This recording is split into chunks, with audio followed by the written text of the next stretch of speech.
And a new report claims Georgia was facing a daunting shortfall in medical supplies early in the pandemic. But the shortfall did not stop Governor Kemp from reopening some of the state's businesses.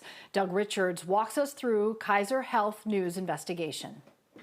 This is a report that focuses on the first month after so many of our lives changed. After Governor Kemp had imposed the first wave of restrictions, but then started to ease those restrictions too soon, according to his critics. The report looks at the amount of personal protective equipment the state had during that time period.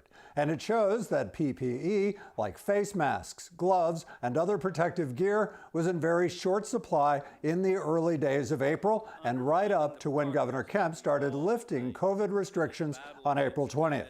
The state needed to scramble to order more supplies. And in some situations, it was nowhere near what they needed in order to feel comfortable. It sheds light on the governor's, what was going on behind the scenes, even while the governor was making these announcements publicly.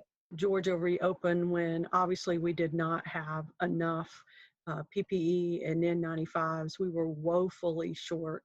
Today, we talked with a nurse at the Augusta VA about how healthcare workers handled shortages of PPE, even as the state was reopening.